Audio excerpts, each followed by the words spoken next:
when it came to Good Half Gone, I wanted to write about the different things that sort of attack a woman as she's developing from girlhood into womanhood, how that affects your perspective when you're choosing a partner, when you're choosing a job. And so all of these issues are sort of wrapped up in this mystery story of where is my twin sister, who took her, why did they take her, what am I going to do about it? I can't write in the summer. It's too happy and bright. So I live in Washington State because I really milk the weather out here for creative purposes. And then there's 3.5 months here of no rain, beautiful, bright, sunny weather. And I hide in my office. I pull the shades down and I put rain sounds on to try to work and simulate the gloom. This is just the hospital that I would imagine um, that came out of my need for a dark and gloomy book. I do not like beach reads. I don't want to be in the sun.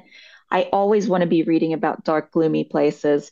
So I did work in psychology and I was a caseworker. And so I'm sort of channeling the hopelessness of how some of these places felt when I worked there with the typical Washington setting. Well, I decided not to work in that field because I did not want my perspective on people to change. I didn't want to get that hopeless or burned out or view people in that light.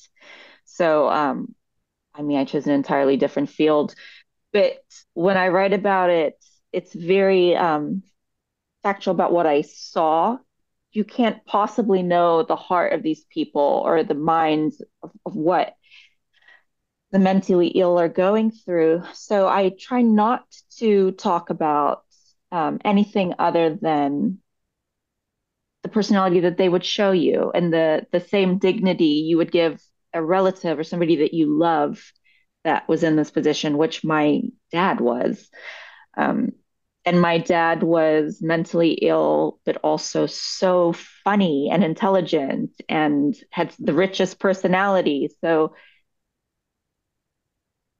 I want to always keep the dignity and love fresh in my heart. And that's how I sort of view all of it. I immerse in the character. I do take on the role. I was writing The Wives, and it's about polygamy. And I was pregnant while I was writing The Wives, and I watched a television show called The Glitch. And it's about a woman who comes back from the dead, and her husband married her best friend. And I was so angry about this show. I kept saying to my husband, what would you do? What would you do if I died and came back and you were married to someone else and she's pregnant? And he was like, well, can't I just take care of both of you? Oh my gosh, wrong answer.